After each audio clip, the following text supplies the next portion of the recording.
Dracula और एनकिडू Gilgamesh के दिमाग में हिप्नोसिस के जरिए घुसे थे और कई बाधाओं को पार करते हुए आखिरकार वो अब अपनी मंजिल के दरवाजे पर पहुंच चुके थे। लेकिन वहां पर सच में एक दरवाजा होगा इसकी उन्हें उम्मीद नहीं थी, और वो भी कोई ऐसा वैसा दरवाजा नहीं बल्कि एक विशालकाय दरवाजा जो देखने से खालिस सोने का बना हुआ लग रहा था और जिसके ऊपर हीरे और मणियों से सजावट की हुई थी। ये क्या? ये कौन सी जगह है? क्या गिलगमेश के साम्राज्य में ऐसी कोई जगह है एनकिडू? इतनी मैजेस्टिक। इसे देखकर तो लग रहा है कि हम शायद हेवन के एंट्रेंस पर खड़े हैं। मैं जानता हूं हम कहाँ हैं, या यूं कहो कि गिलगमेश को जीनत ने कहाँ कैद किया है। तुम जानते हो इस जगह को? हाँ ड्रैकुला, ये उरुक है। उरुक।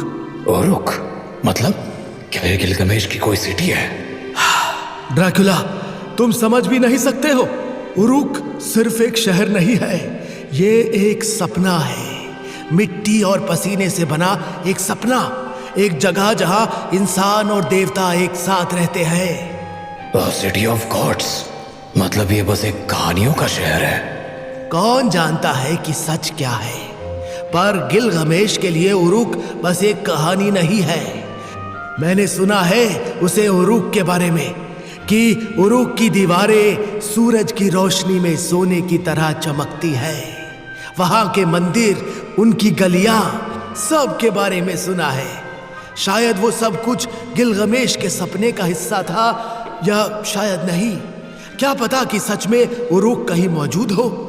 गिलगमेश चाहता था कि उरुक अमर हो और वो उसका सम्राट बने। ओह, तो इसका मतलब गिलगमेश को उरुक के सपने में ट्रैप किया है जीनत ने। हाँ, लगता तो ऐसा ही है।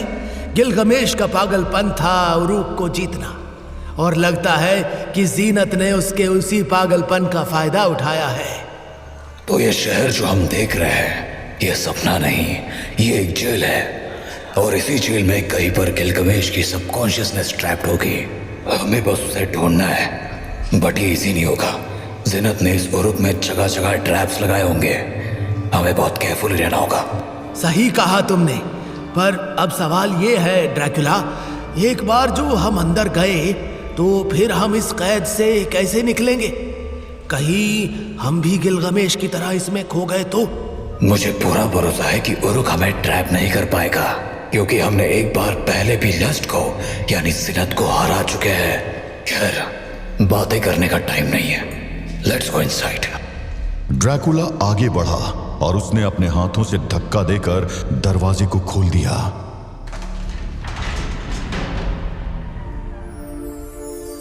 जैसे ही दरवाजा खुला, एक नई दुनिया सामने बिखर गई। सूरज की हल्की सुनहरी रोशनी पूरे शहर को चमका रही थी। हवा में जास्मीन और नए फूलों की महक थी। सामने एक विशाल शहर था, सुंदर, शांत और जिंदगी से भरा हुआ। ऊंची ऊंची मीनारें आसमान को छूने की कोशिश कर रही थी। सड़क पर सोने जैसे पत्थर बिछे थे जो सूरज की रोशनी में चमक रहा था। बाजारों में लोग खुश थे, उनके चेहरे पर सुकून था। हर तरफ मुस्कुराहट थी, हंसी थी।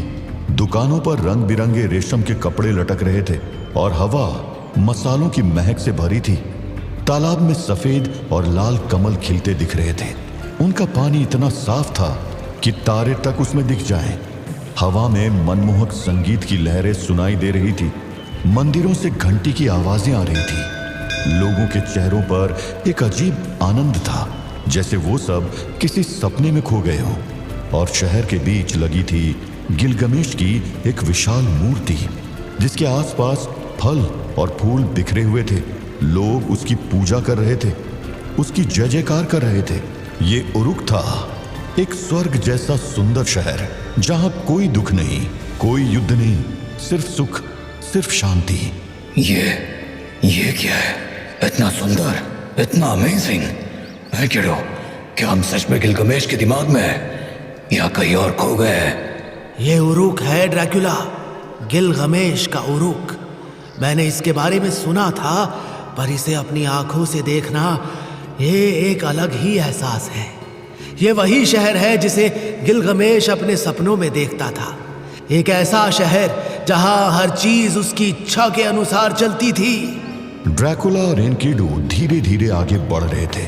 उनके पैरों के नीचे सुनहरे पत्थर चमक रहे थे और हर कदम के साथ उन्हें महसूस हो रहा था कि वो किसी और ही दुनिया में प्रवेश कर गए हैं। बाजारों में लोग उन्हें देखकर मुस्कुरा रहे थे, जैसे वो उनका स्वागत कर रहे हों।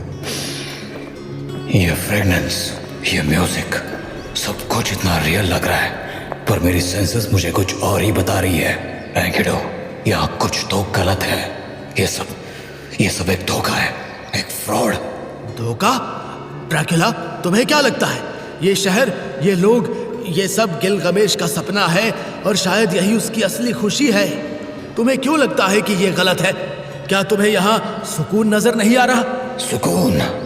हाँ, यहाँ सुकून है, पर यह सुकून एक झूठ है एनकिडू। मेरी सारी सेंसेस मुझे ये बता रही है कि यहाँ कुछ भी असली नहीं है। This peoples, this laughter and this music, ये सब एक इल्यूशन है। जीनत ने इसे गिलगमेश को कैद करने के लिए बनाया है, और शायद हमें भी। ड्रैकुला की बात सुनते ही एनकिडू के चेहरे पर एक विचित्र भाव आ गए। वो चुप रहा, पर उसकी आंखों में एक सवाल उठने लगा। क्या सच में ये सब एक धोखा था, या शायद वही उर्क था जिसे गिलगमेश ने हमेशा से जीना चाहा था? एनकिडू का दिल कह रहा था कि यहाँ कुछ भी गलत नहीं है। शायद ये सपना ही गिलगमेश की असली दुनिया है। ड्रैकुला, तुम गलत भी हो सकते हो। तुम क्या जानते हो, शायद गिलगमेश यही रहना चाहता है। तुमने उसकी मूर्ति देखी, लोग उसकी पूजा कर रहे हैं। वो यहाँ एक देवता है, एक सम्राट। क्या ये उसके लिए काफी नहीं है? एनकिडू की बात सुनकर ड्रैकुला चौंक गया। एनकिडू की बातों से लग रहा था कि वो इस जगह को सच में मान चुका है, लेकिन ड्रैकुला अभी भी जीनत के उस इल्यूजन के पूरे कंट्रोल में नहीं आया था। देवता, सम्राट, एनकिडू तुम समझ नहीं रहे। ये सब एक ट्रैप है, a well laid out trap, जहाँ गिलगमेश की सबकॉन्शियसनेस ट्रैप्ड है। वो यहाँ खुशी से नहीं, मजबूरी से है। जीनत ने उसके सपने को एक हथियार बना दिया है, और अगर हम यहाँ ज्यादा देर रुक गए तो हम भी इस कैद का हिस्सा बन जाएंगे। ड्रैकुला की बात के बाद दोनों के बीच एक लंबी खामोशी छा गई। उरुक का मोहक वातावरण उन्हें अपनी ओर खींच रहा था। बाजारों से आती मसालों की खुशबू, मंदिरों से गूंजती घंटियां और लोगों की हंसी, सब जैसे उन्हें अपने अंदर समेटने की कोशिश कर रहा था। ड्रैकुला के मन में एक बेचैनी सी होने लगी।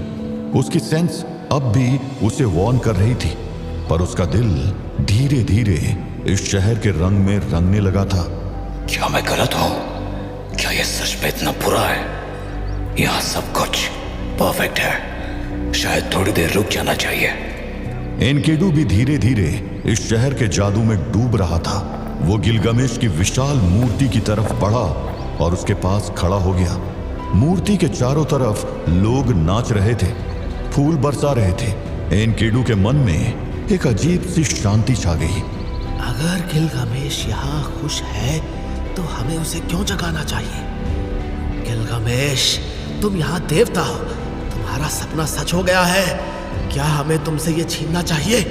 तभी एक अजीब घटना हुई। शहर की सुनहरी सड़कों के नीचे एक हल्की सी कंपन होने लगी। ये क्या? हवा में गूंजता संगीत धीरे धीरे एक डरावनी ट्यून में बदलने लगा। आखिर ये सब हो क्या रहा है? और फिर शहर की जमीन से बड़े बड़े दो सर्प बाहर निकलने लगे। उनके शरीर सोने और चांदी से चमक रहे थे और उनकी आंखें हीरों की तरह जगमगा रही थी। ये सर्प धीरे धीरे ड्रैकुला और एनकिडू की तरफ बढ़ रहे थे। एनकिडू देखो, मैंने कहा था ये सब एक धोखा है। ये स्नेक्स, ये जीनत के ट्रैप्स हैं। और इससे पहले कि वो दोनों कुछ समझ पाते या कर पाते, दोनों के दोनों उन सांपों की कुंडली में फंस चुके थे। वो दोनों सांप उनके चारों तरफ घूम घूम कर लिपट रहे थे। उनकी हीरे जैसी आंखें चमक रही थी। ड्रैकुला और एनकिडू अपने दिल में एक अजीब सा डर महसूस कर रहे थे। उन्हें लग रहा था जैसे उनका वजूद धीरे धीरे इस शहर में घुल रहा है। उर्क का सुनहरा रंग अब उनके लिए एक कैद बन चुका था। और अब सवाल ये था कि क्या वो इस माया जाल से निकल पाएंगे या गिलगमेश की तरह हमेशा के लिए इसमें खो जाएंगे। जीनत का जादू एनकिडु और ड्रैकुला को लगभग अपने कंट्रोल में ले चुका था। उधर उसी तिलिस्म के एक दूसरे हिस्से में बेलियाल तेजी से आगे बढ़ता चला आ रहा था, लेकिन उसके दिमाग में बहुत से सवाल चल रहे थे। राम, आखिर क्या है इस नाम में? ऐसी पावर्स, बस एक नाम ने पूरे फॉरेस्ट को राख कर दिया। बट कैसे? और ये नाम मेरी जुबान पर आया कैसे? क्या हो रहा है मुझे? ऑल ऑफ अ सडन मुझे इतना लाइट फील हो रहा है जैसे कि मेरे मन के ऊपर से किसी ने सारा बर्डन हटा दिया हो। मैं इस फीलिंग को समझ नहीं पा रहा हूँ। राम राम राम राम, बस यही क्यों घूम रहा है मेरे दिमाग में। राम नाम की महिमा से अनजान बेलियाल तेजी से आगे बढ़ते जा रहा था, इस बात से अनजान कि अब उसके एग्जिस्टेंस पर एक बहुत बड़ा खतरा बढ़ गया था। ये अग्निकंटक से कैसे बच गया? मुझे इसका कोई पक्का इलाज करना होगा, और इस बार इसे बस रोकना नहीं है बल्कि इसको पूरी तरह खत्म करना है।